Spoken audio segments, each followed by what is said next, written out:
In 405 BC, a new play by the tragedian Euripides won first prize at a festival in Athens. It was called The Bacchae, and it is one of the most powerful and disturbing plays ever written. It tells the story of the chaos wrought by the god of theatre and revelry, Dionysus.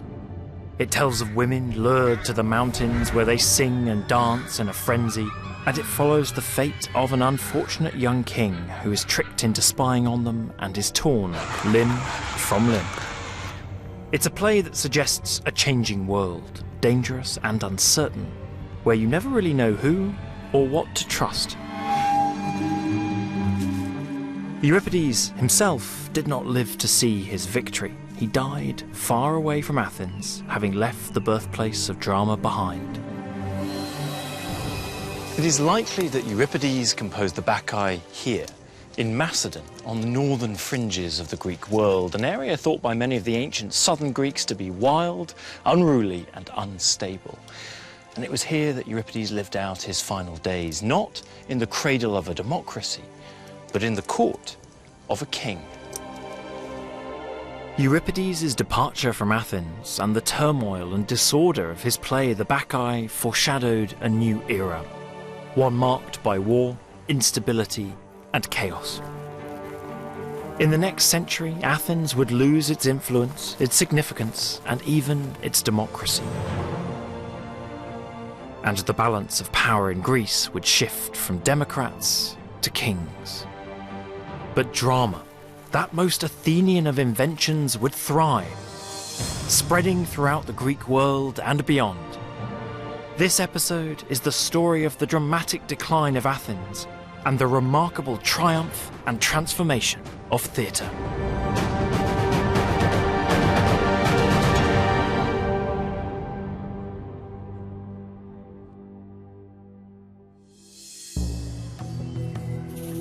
During the 5th century, Athens was the preeminent city in Greece, confident, powerful, and in control of a vast empire. It had given birth to two radical new ideas, democracy and theatre. And the dynamic relationship between these ideas had driven the city's rise to power. This was the time when the great tragedians Sophocles and Euripides were staging epic plays like Oedipus and Medea, and the comedian Aristophanes was composing bawdy and fantastical comedies like Birds. As well as being great works of art, these plays engaged directly with Athenian democracy and Athenian life.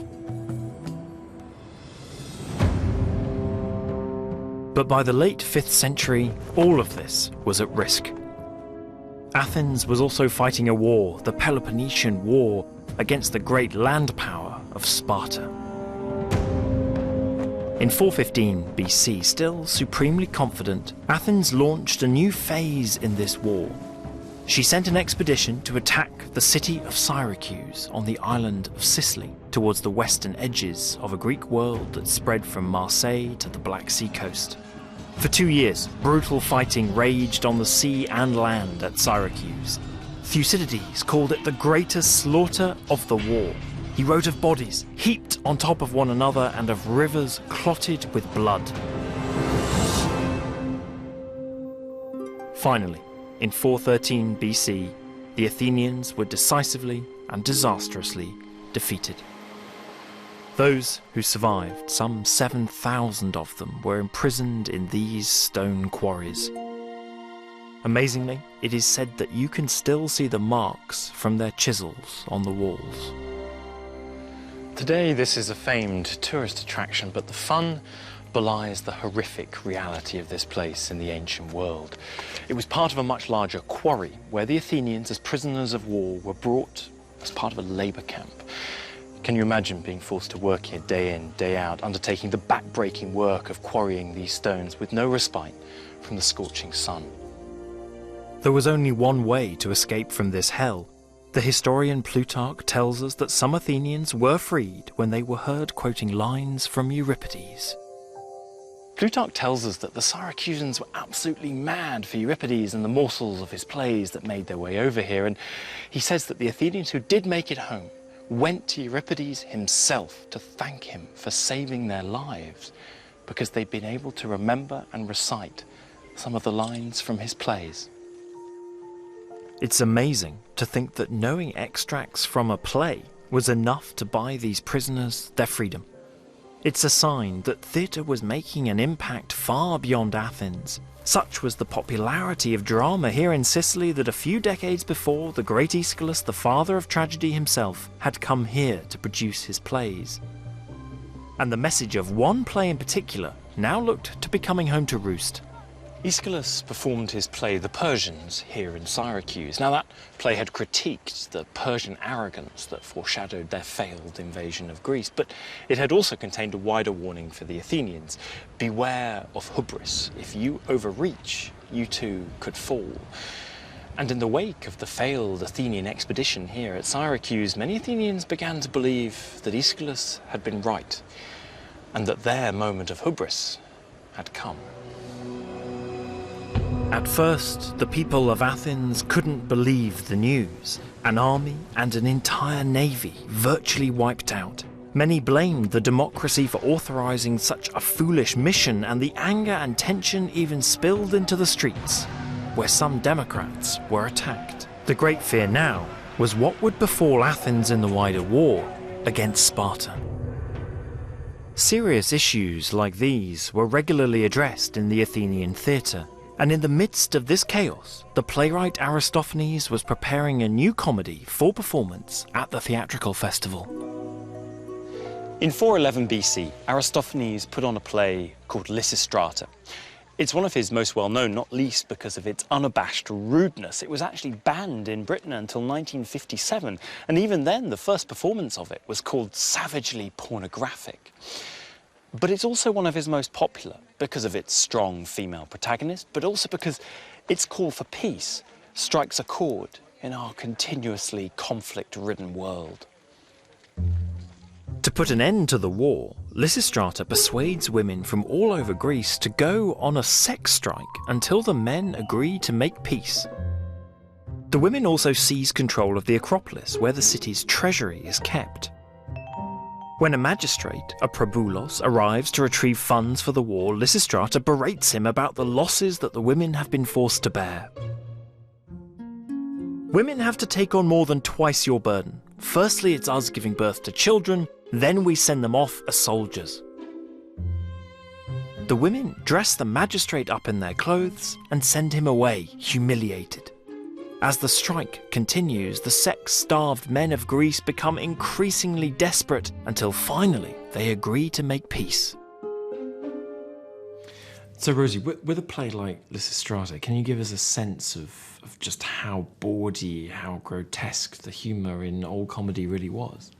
Well, it's the kind of thing that's, for example, difficult to stage in schools now, because it's got men with strapped-on phalluses, very visible, and jokes, all the innuendos about whether or not they're going to get sex with their wives, and just the general bawdiness of that. All the jokes on the women's side, of course, about what it's like being married, what tricks they get up to, even reference to sexual positions, the lion on the cheese grater. So if we look at this is from the Pronomos Farce, and it's actually from satyr drama, which is a bit different from old comedy, but you get the idea from the costume. You can see of just how bawdy and in your face it is. Exactly, right? It's very explicit. Yeah. And the kind of jokes that you can make around this is that a messenger rod you're carrying, for example. It's easy humour. From our point of view, looking at this play, you can't believe that this is what they were seeing on stage. As part of an official festival within ancient Athenian democracy. Exactly. The plot is certainly outrageous, but it speaks to serious issues. The important thing about the Lysistrata is actually not the sex strike. The young women do have their sex strike, but we all know that's just a silly joke, because all Athenian men could either have sex with each other, they could all have sex with each other, go to prostitutes. There wasn't a problem. They did not just have to have sex with their wives. The really important one is the older women who, with Lysistrata, take over the place where the keys were owned by the high priestess of Athena, Yeah, the inner sanctuary of the Acropolis, where all the money was stored. Yes. But does the sort of radicalness of the solution, as presented in Lysistrata, underline the seriousness of the problem? I think the city's in a state of extraordinary tension. There is not a family in the city that hasn't lost at least one man in the disaster in 413 in Sicily. We know that they had huge crisis over the population because they freed a lot of slaves a few years later just to fill up the citizen numbers. I think one of the reasons for me why it's so interesting is that citizen women have an integral part to play within the polis in all sorts of ways, in religion and within the oikos and so on, and yet they're not responsible in any way for what's been happening. And one of the things I think I see in Leicestershire is a huge loss of political confidence. The assault on male power is through the figure of the Probulos, who is thoroughly feminised and ridiculed. I think you have to put it into its political context. A terrible defeat, Athenians losing self-confidence, really, and with some good reason, blaming the leaders for their bad advice, etc. On the other hand, the message overall is, should the Athenians make peace, or should they continue to fight the Peloponnesian War? And the outcome of the play is, of course, peace is great because you have much more fun in peacetime than you do in wartime. You don't lose your husband or your brother or your lover in battle, and so on and so on. So the actual big issue is internal politics. Is Athens going to continue to be a democracy? And externally, should it or should it not make peace?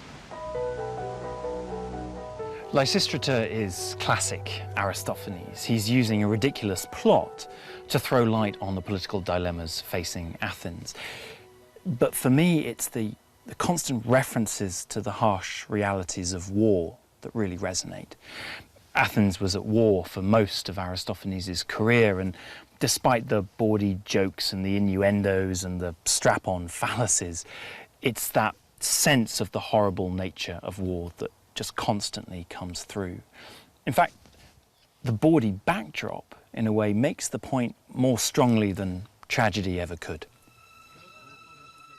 Despite Lysistrata's message, Athens did not make peace, and the Peloponnesian War continued grinding down Athenian manpower and the Athenian economy for a further 7 years, until, in 404 BC, Sparta finally proved victorious.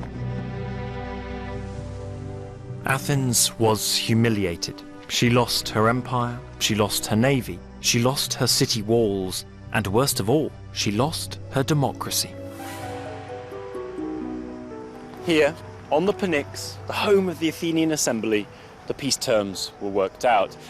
And as the victorious Spartans looked on, some Athenians suggested that maybe democracy had had its day, and that it was time for something different. The hardcore Democrats walked out in disgust, and in their absence, a motion was passed to do away with democracy and put Athens into the hands of 30 oligarchs. But democracy was not dead, and the Democrats were soon plotting their revenge. The Democrats focused their resistance at the port of Athens, the Piraeus. This area was the home of the Athenian trireme warships and their rowers, the poorest citizens of the polis who were the bedrock of the democratic system. It was here, under the cover of darkness, that the Democrats regrouped, determined to restore their democracy. The revolutionaries chose as their place of assembly the theatre in Piraeus. Now, we can't visit that theatre today because it's sadly underneath a couple of apartment blocks, but the Piraeans were so theatre crazy that they built themselves a second one, and here it is, this one dating from the mid-2nd century BC. It might seem odd to have chosen a theatre as a meeting point for a revolution, but don't forget, theatres had always been civic gathering spaces in ancient Greece, and we know from the sources that armies, entire armies, used them as muster points. And indeed, the very same theatre in Piraeus had been used just a couple of years before as the rallying point for a revolution. So when these revolutionaries were choosing where to meet for a revolution whose very intention was the reinstatement of democracy, the theatre was the obvious choice. The armies of the Democrats and the 30 oligarchs clashed in battle in the area surrounding the Piraeus theatre, and the Democrats eventually managed to force a reinstatement of their democracy. They were honoured with a victory march to the Acropolis, and the Athenians agreed to move forward together, forgiving all crimes save those of the 30 oligarchs. It looked like Athens was getting back on track, but the grand celebrations for the reinstatement of democracy masked the fact that Athens' days of complete supremacy were now in the past, and things would never be quite the same again. Nowhere was this uncomfortable truth more obvious than on the stage. In 388 BC, Aristophanes staged a play called Plutos, or Wealth in English. And it spoke to the age-old conundrum. Why is it that in the disparity between rich and poor, those who are deserving and hard-working normally come off the worst, and those who are undeserving and cunning get rich? Kremelos is an honest, hard-working man disillusioned with the unfairness of life. Out on the road one day he meets Wealth and realises that Wealth is blind, and that is why he distributes his riches so unfairly. Kremelos takes Wealth to a healing sanctuary where his sight can be restored. The upshot is that the corrupt will be stripped of their riches and the virtuous can finally prosper. But in a key moment in the play, Kremelos encounters the character of Poverty, who casts doubt on the entire scheme. Just supposing Wealth could get his sight back and distribute all in equal portions, no one would develop any craft or expertise. Once there's no incentive, who is going to smelt the metal, build the ships or make the clothing, manufacture vehicles, stitch the footwear, brick the bricking, wash the washing, farm the farming? With this play, we're left with the feeling that despite the opening of Wealth's eyes, the world will remain a very unfair place. It's a thought that we can well relate to today, and is perhaps why Wealth is a play that still gets performed. Δεν βρίσκω καμία δυσκολία. Δεν είναι καθόλου έξω από τα δικά μας σημερινά συμφραζόμενα.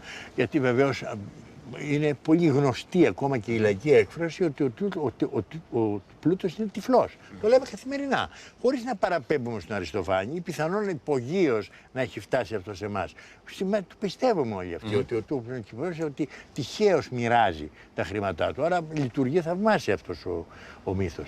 Do you think there are particular historical circumstances surrounding its creation that help us understand why that play was written as it is? Για τελείως μια άλλη κοινωνία. Είχε ανατεθεί στον Αθηναίο πολίτη να κουβαλάει την πόλη στην πλάτη του, διότι ουσιαστικά οι αποφάσεις παίρνονταν διαβοής και όχι με ψήφο και ο καθένας πολίτης ψηφίζοντας έπαιρνε απάνω του την ευθύνη.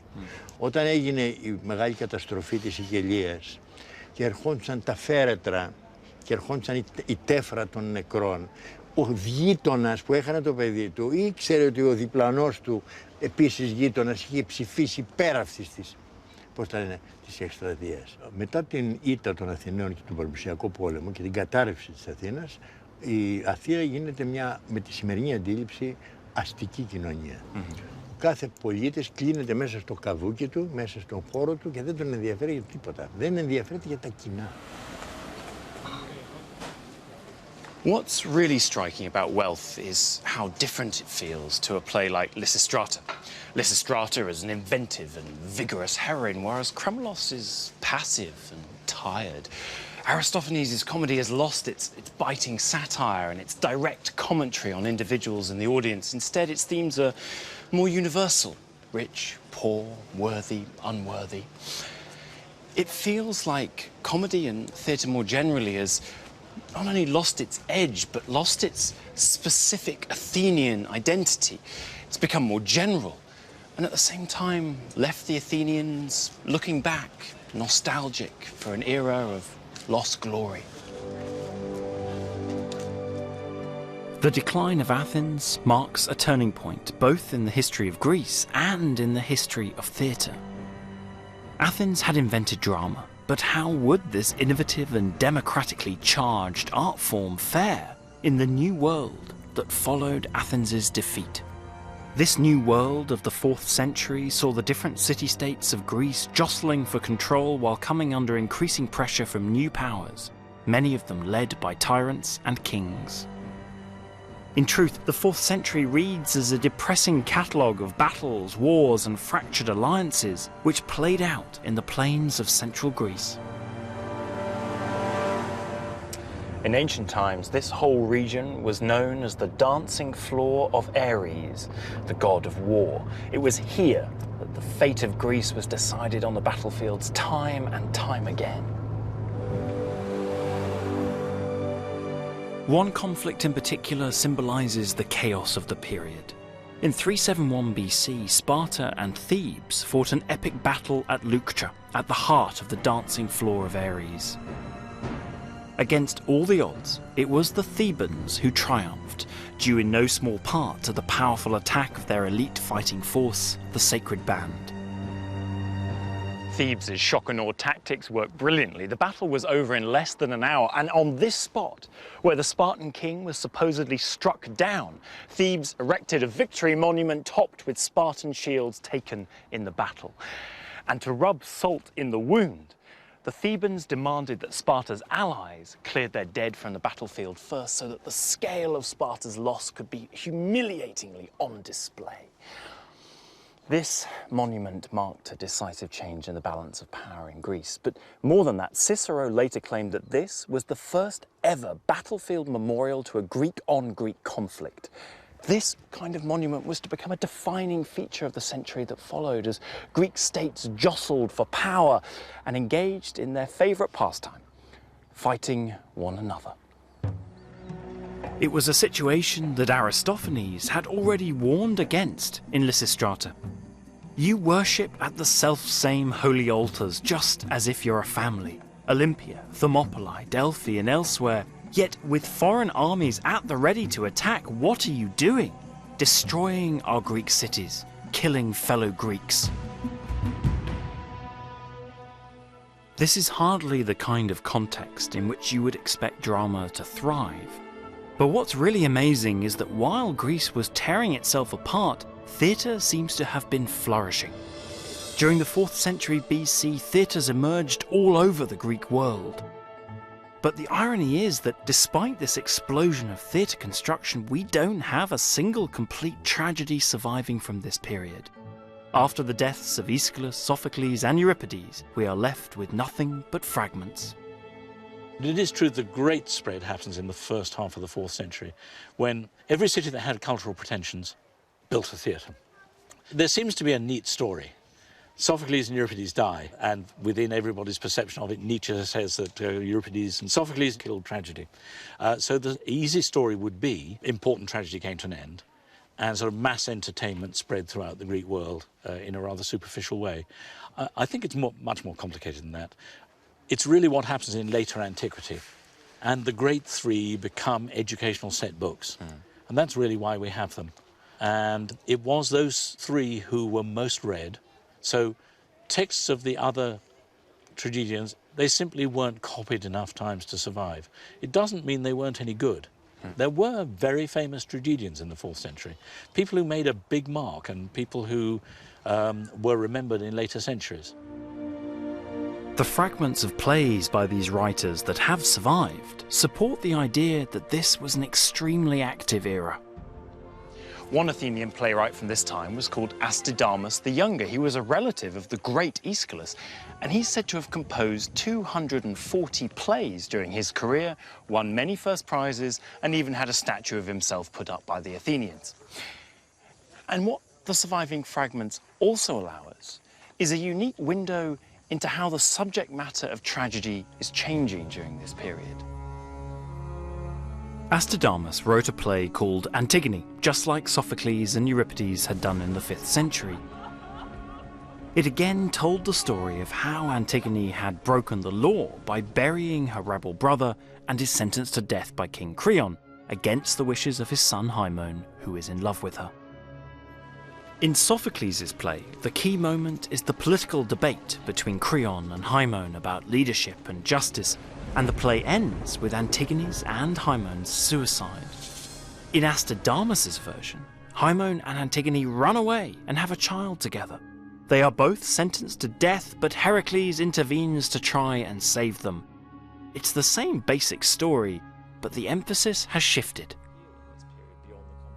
Well, we've already got the sense in the 5th century of changing myth, where you might have one playwright has already done an Antigone, so you want to change it and make it your own as a playwright.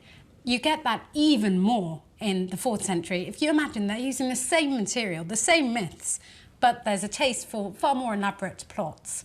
You're still dealing with myth, but the interest has shifted. So in that example of Antigone, you know, the focus there is what happens in that relationship. You hear hardly anything about that relationship in the 5th century version, but in the 4th century, that becomes a real focus. Is that to do with tragedy's broadening appeal in this period beyond the confines of democratic Athens? Well, I think the internationalisation is really important because after all, you want this to appeal, but you now have playwrights from all over the Mediterranean coming to compete. And so there's that shift. And of course, the particular political circumstances are different in the different cities. So, I mean, a shift to the romantic themes, domestic, it has a broader appeal.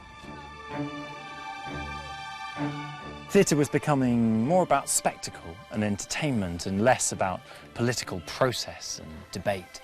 And as Athens' power waned, the plots drifted away from Athens and from its democratic process to focus more on personal dilemmas and relationships, the kind of stuff that would be interesting and resonate with, well, pretty much anyone, anywhere.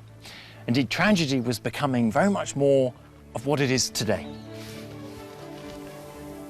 There's no better evidence for these trends than the ruins of a little-known city that was a product of the Battle of Leuctra.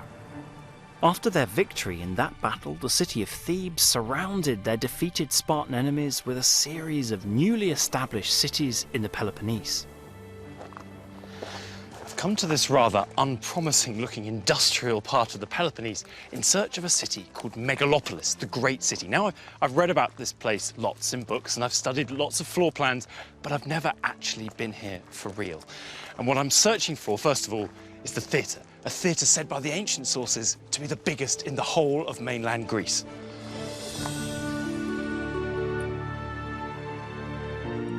It held up to 20,000 people, and it is further evidence that despite the turbulent times, theatre was growing in popularity.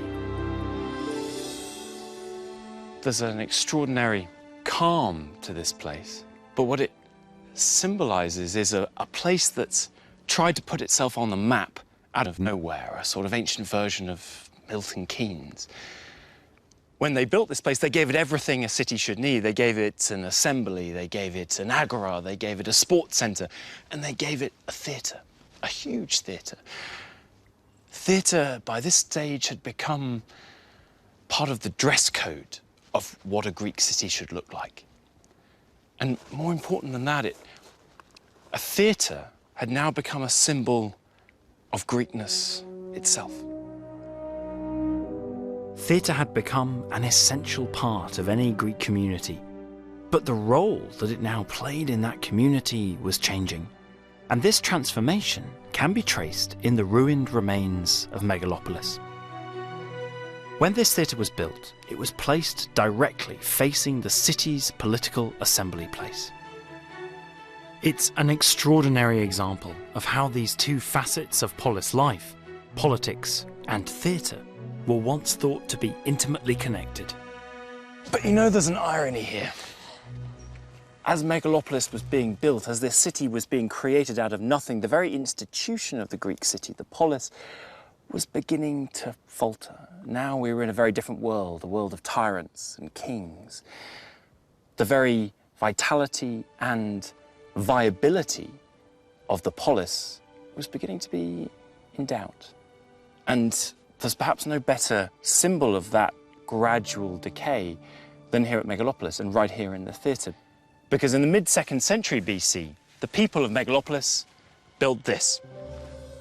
A solid, high stone wall that cut off the theatre from the assembly place. The people of this great city themselves cut off the umbilical cord between theatre and politics.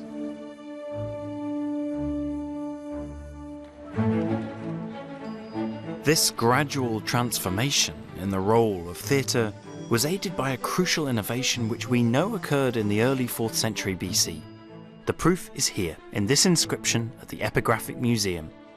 It says that in exactly 386 BC, Palaion, drama, proton, para didaxan. For the first time, an old drama was put on as an extra at the festival. the 4th century saw the start of revivals. This meant that old plays by the great tragedians of the 5th century, Aeschylus, Sophocles and Euripides, could be performed alongside current playwrights like Astydamas. It was the birth of a classic repertoire, and it fueled another of the most important theatrical shifts of the period.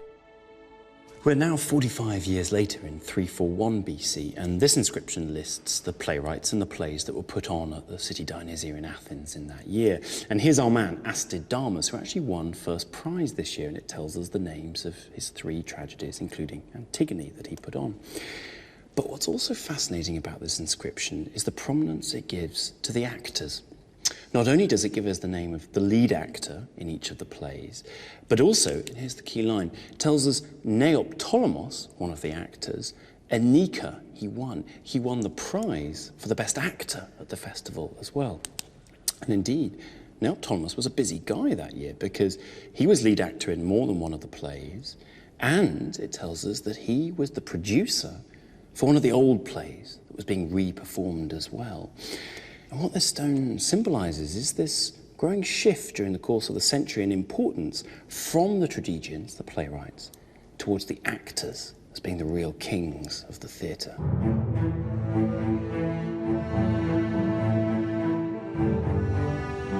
They were the great entertainers of their day, and they had magnificent physique, they had magnificent voices.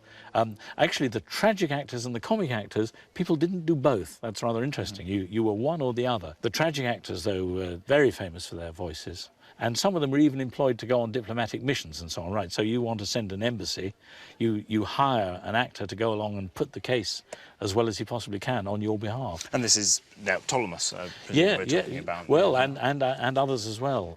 One thing, though, one has to bear in mind is that the cultural movement within ancient Greece doesn't seem to have obeyed military history.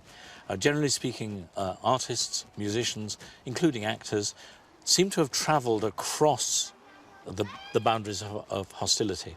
And so that meant that cities which might well be on very bad terms were all competing to set up their own cultural activities. Cities laid out large sums of money, built wonderful theatres, supplied wonderful facilities in order to attract the best actors to their city to put on performances. Theatre had become a sort of cultural currency. Competition for the best actors and playwrights was extremely fierce, and fees soared, giving rich kings the upper hand. But theatre's transformation into a hugely popular and lucrative entertainment business raised questions about its value to society. 2 different views of the value of theatre can be found in the works of 2 of the greatest thinkers of the age, Plato and Aristotle. Now, for Plato, in his ideal society, poetry and theatre are actually banned because they're just entertainment. Worse than that, they're imitation, not truth, yet they can seem like the truth, and as a result, they can lead people astray.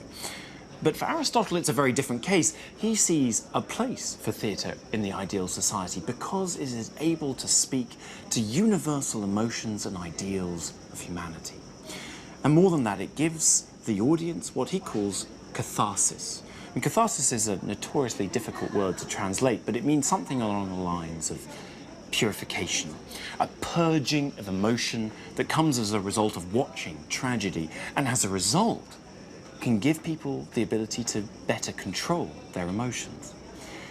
But the very fact that 2 such eminent thinkers are so vociferously arguing about the value of theatre at this time in the 4th century suggests that there really is something of a crisis of confidence about the value and role of theatre in ancient Greek society itself. Theatre's role was made increasingly uncertain by the changing balance of power in Greece. By the mid-4th century, after years of conflict, the richest and most powerful figure in the Greek world was not a democrat, but a king, Philip II of Macedon. At the site of the Macedonian royal tombs at Agai, archaeologists have discovered an extraordinary array of treasures testifying to the wealth and might of Philip's kingdom. Philip created a strong army and made canny alliances. He brought the best craftsmen to his kingdom and secured the greatest thinker of the age, Aristotle, as tutor for his son Alexander, the boy who would later become Alexander the Great. It's one of the more unfair characterizations of ancient history that Macedon was some kind of savage and uncultured place. Far from it. It was a hive of creativity and high culture. Not just in terms of using precious metals for vessels or creating extraordinary armour, but also in terms of the theatre. Philip brought dramatists from across Greece to compete in his own dramatic competitions. Poets followed him in his campaigns, and actors came to live, work and reside in Macedon. Neoptolemus sold his place in Athens and moved north. And Philip used all of this as a crucial part of his campaign for political and cultural supremacy.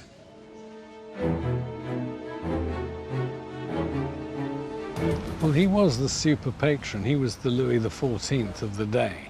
And so if you wanted to get the best space, the best support, the biggest fees, and you are now becoming more professional, so actors move. They don't just perform as citizens in their own city. So Philip is there. It all comes together. He accelerates the process.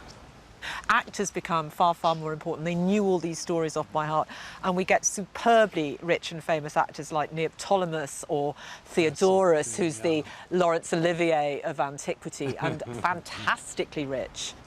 Philip II certainly invited famous actors to his court. He got famous actors going on diplomatic missions for him, and he tried to use theatre one way or another to help affirm his power.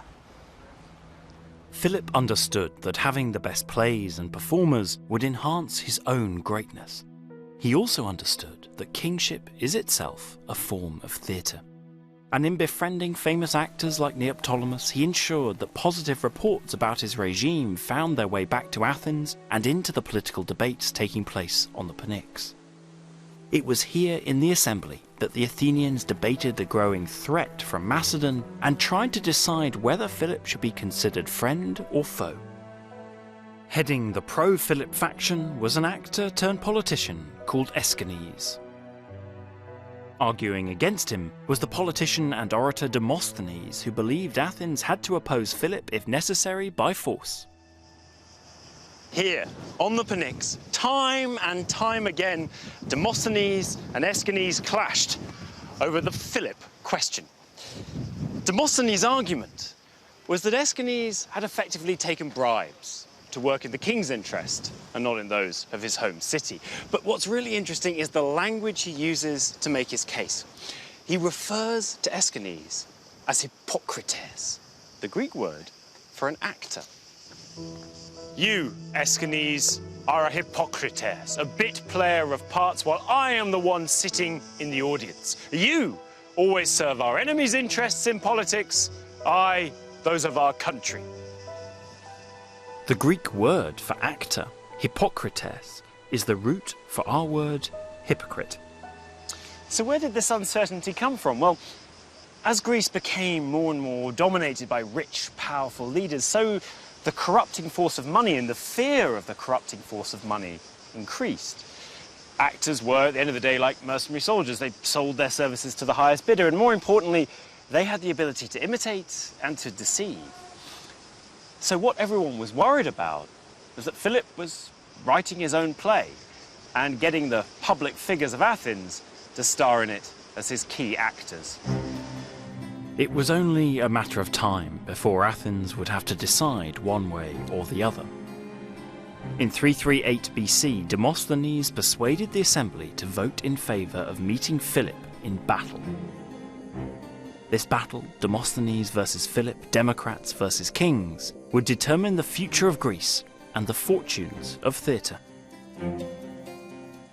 Philip amassed his forces here in the plains of Chaeronea, right at the heart of the dancing floor of Ares. The king himself led his army, and leading the cavalry, his son Alexander, who would become Alexander the Great, then just 18 years old.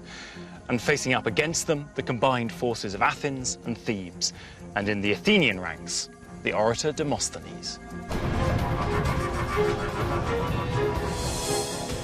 Philip was victorious, while Demosthenes, whose words had so inflamed the conflict, is said to have fled the scene. Two monuments to the battle remain visible to this day. They stand for more than just the graves of the fallen. They stand for the end of the independent and free politics of Greek city-states. Beneath these trees lie the ashes of Philip's fallen warriors. Their bodies were burned on a grand funeral pyre decorated with weapons before being buried beneath a huge mound of earth. The second monument to the battle sits beside the modern town of Chaeronea. This is the lion at Chaeronea, proudly facing the battlefield. Its origins are somewhat mysterious, but what's really crucial is what's underneath it. 254 skeletons laid out in 7 rows, a mass grave belonging to, we think, members of the Theban sacred band who fell in the battle. And their skeletons testify to the ferocity of the clash, leg bones broken in two, skulls fractured. And today the Greeks, as they do with all cemeteries, have lined it with cypress trees, forever marking the sanctity and importance of this place. I defy anyone to come here and not feel the importance of this place where the fortunes of Greece changed forever.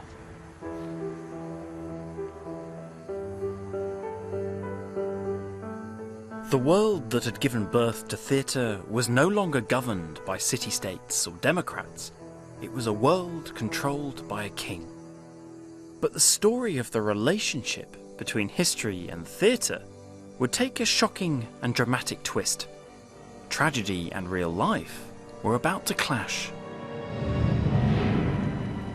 In 336 BC, the famous actor Neoptolemus, now a resident of Macedon, was preparing an important performance for the king at the royal city of Aigai. He was to present pieces from his tragedy repertoire at a royal banquet on the eve of the celebration of Philip's daughter's marriage. We don't know the name of the tragedy he chose, but the historian Diodorus preserved the words. Your thoughts now reach higher than the air, but there is a swift-footed one who makes away with the far-reaching hopes of mortal men. He is Hades, source of woe.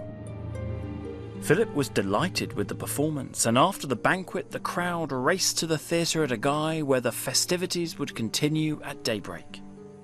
This was the scene of the celebration. The spectators took their seats before dawn. Every seat was filled, and as the curtain of darkness rose, the procession began. Here, in the theatre, carried amidst the procession were 13 lavishly adorned statues, 12 of them representing the gods, and the 13th representing Philip as their enthroned companion. And a little way behind the statues walked Philip himself, clothed in white and without a bodyguard to demonstrate his omnipotence. And at that moment, one of his own soldiers rushed into the theatre and stabbed him to death.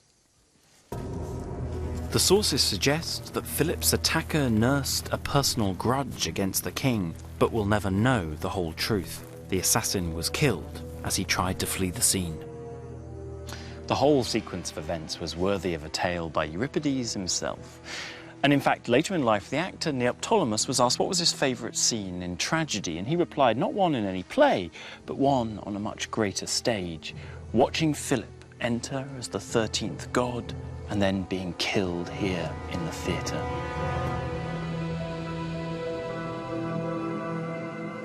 Philip's body was placed on a pyre and burned in traditional Macedonian fashion before his bones were wrapped in purple cloth, encased in an ossuary of hammered pure gold, and buried here, in this tomb, alongside some of the riches of his kingdom. The findings here at the royal tombs reveal the extravagance of the funeral. This gold myrtle wreath is made up of 80 leaves and 112 flowers. Philip's luxurious funeral arrangements were organised by the new king, his son Alexander.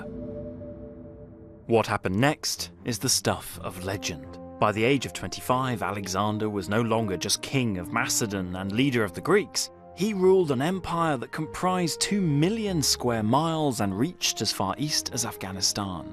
And everywhere he went, he took theatre. Alexander could quote Euripides by heart, he read Greek tragedies on campaign, and he held Greek festivals of drama. In just over a decade, Alexander single-handedly changed the nature of the ancient world. But as Alexander's horizons grew, Athens's were limited to her own borders and she had to adapt accordingly. One politician who came to define this era was called Lycurgus. He dealt with Athens's defeat by using the funds available to celebrate the glory days of theatre. The most lasting legacy of Lycurgus' time in office is actually here. In 330 BC, he commissioned the first permanent stone theatre of Dionysus here in Athens. Indeed, throughout the entire time of the glory period of Greek tragedy and comedy, it had been a temporary theatre here, made of wooden stacks put up every year on year, with a few permanent seats below. Now, it was a glorious monument to the greatness of Athenian cultural glory. It doubled the size, the number of spectators that could be taken, now nearly 17,000 rather than the 10,000 before. And indeed, the Athenians loved it so much that they started using this place as their official political assembly place, more than the Pnyx, the place where it had been during the 5th century. And perhaps the most interesting bit is actually here, or at least it was here once upon a time. A monument was set up with 3 towering bronze statues to none other than Aeschylus, Sophocles and Euripides, the great tragedians. In addition, Lycurgus ordered that copies be made of all of their plays which were preserved in the public archives. Their works were now classics. Lycurgus ensured that although Athens may have lost everything else, she still had theatre. The Lycurgan era, if you call it that, was consequent upon a disastrous defeat, which is almost equivalent to the defeat by the Spartans in 404. So Lycurgus made a big thing about back to the future. The way we go forward, guys, is by consolidating, by going back to what we were really good at before. And part of that is literally setting in stone 3 tragedians with, you know, all those other hundreds getting forgotten as a result. Paul's absolutely right that the crisis of the defeat that brought about the whole Lycurgan culture was terrible, and Athens did go back to the future, but they knew they could no longer try for political power. This was obviously hopeless under the new regime, but what they could do was claim that they had invented theatre and that they'd invented philosophy, which is very much true. It's very much about celebrating the great theatrical past. It's very self-consciously building on the repertoire. One of the things, going back slightly before Lycurgus, is the export market for both tragedy and comedy has boomed in the 4th century, and it's difficult to say whether that has a sort of a feedback effect into the kind of drama that's being produced in Athens, and whether the kind of forms of drama that proliferate in the 4th century are due to the demands of the export market as well. I mean, if you look at the plays of Aristophanes that seem to have had some kind of life outside of Greece, they're the ones that we've got hardly any kind of political references. It's clear that theatre was still central to Athens, but the reasons why people came here had changed. Whereas once they had come here to connect and to be challenged, now they came here to be comforted. There was certainly much here to be proud of, but it's hard to shake the feeling that behind this new splendour, something significant had been lost. These changes were reflected on the Athenian stage itself in a new kind of drama, one that focused on more mundane affairs, everyday people, and everyday life.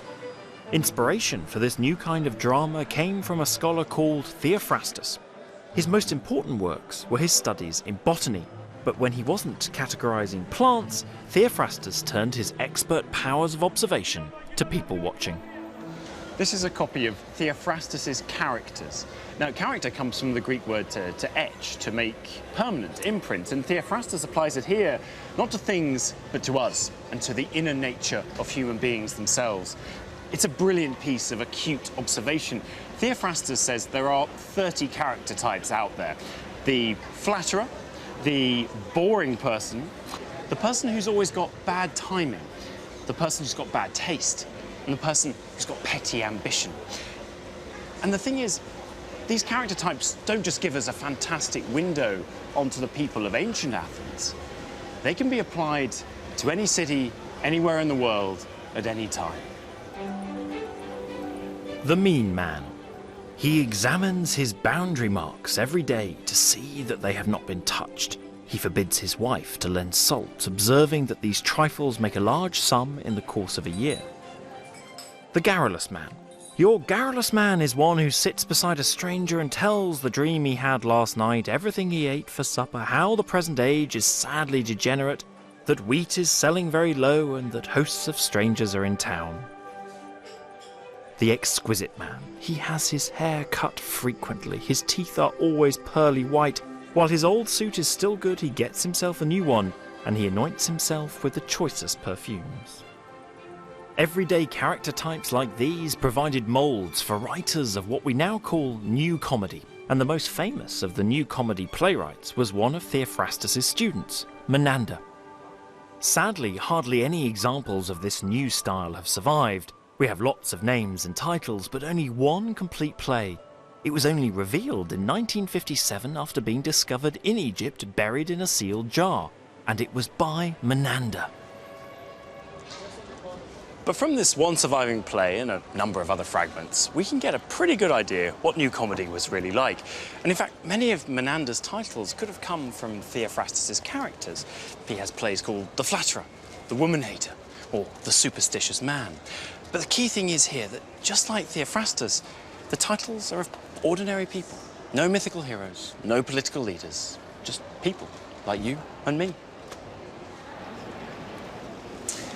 The importance of these stock character types for new comedy is also demonstrated by the fact that there are lots of stock character masks surviving that would have been used on the stage. So we have, for example, the ruler slave, or the courtesan, or my personal favourite, the first old man. And a number of these can be found in Menander's sole surviving complete play, The Grouch. The Grouch is a man named Cnemon. He hates the outside world and wants to shut himself away from life. He shouts at servants, insults his neighbours, and pelts visitors with stones. But Cnemon's seclusion is threatened when a wealthy young man, Sostratos, falls in love with his daughter and wants to marry her. Cnemon is having none of it. That is, until he falls down a well, and is only able to escape with the help of his stepson and the lovelorn Sostratos. This ordeal forces Cnemon to realise that no man is an island. I admit I may have made one error. That was thinking that a single person could exist who's fully self-reliant with no need of anyone. New comedy is far less bawdy. You still have some slapstick, you still have a little bit of innuendo here and there, but for the main part, you know, the strap-on phalluses are gone. A lot of the jokes about bodily function are gone. There's a shift to concern about the domestic, and well, you get the emergence of stock characters. In the example of The Grouch, you have a boy falling in love with a girl, and there's going to be some obstacle. In this case, the obstacle is Cnemon, the father of the girl, who is this terrible misanthrope. Okay, he just does not want to speak to anyone ever at all. And what sense of the key elements of new comedy do you think resonate with the comedy that we understand today? If we think about the Grouch and this misanthropic figure who's right at the centre of it, then you might think about more relatively recent playwrights. So you might think about Molière and his misanthrope. Here's a production that was done in Liverpool's Playhouse. And here you see Alceste, the misanthrope in the play. He, like Cnemon in Menander, is resisting the rules of society. And the same thing you can see being explored in Shakespeare's Timon of Athens. You have a central character who's really grumpy with society. Here he is in this dinner party with his apparent friends who turn out just to be using him for his wealth. You know, while these aren't directly drawn from Menander, they take that original idea as a way of really shaping the entire play.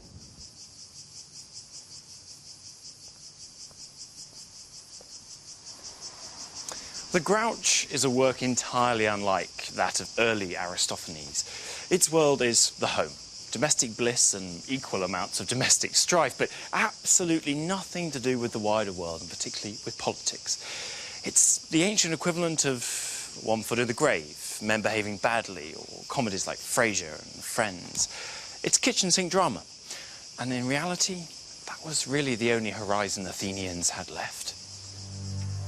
This new comedy symbolises the end of an era, the decline of Athens. But it is also a truly revolutionary moment in drama. Menander, or Menandros, made a very big impact. Comedy changed into a new type of comedy, a comedy of families, a comedy of errors, a comedy of manners, a comedy of mistakes and of identity. Much more like the comedy that comes down through the Roman comedians, through Plautus and Terence, to Shakespeare and Molière and Oscar Wilde. And if you look at Ben Jonson's poem Facing the Portrait of Shakespeare in the First Folio, he actually alludes to Shakespeare as the Menander of his day. So while tragedy remained fundamentally, I would say, the same kind of thing, all the way from 500 down as far as we can trace it, comedy did fundamentally change its nature from the absurdly fantastical and wonderful carnival comedies of Aristophanes and his contemporaries down to what we think of as comedy.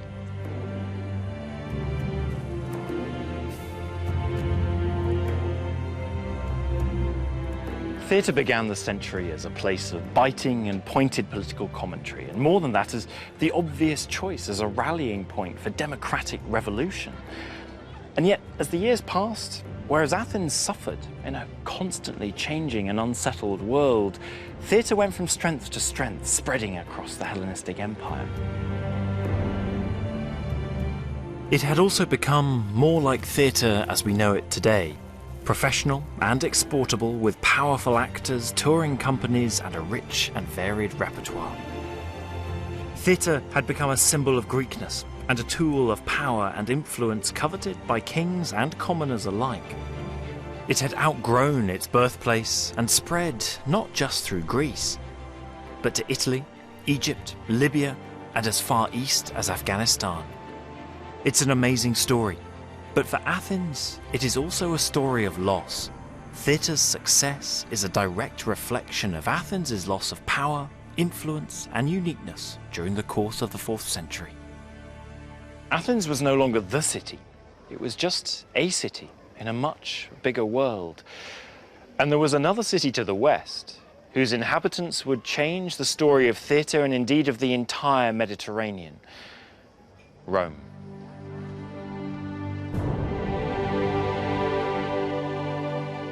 Join the Open University as we explore the connections between Greek theatre and modern-day democracy. Go to bbc.co.uk/ancient Greece and follow the links to the Open University's free learning website.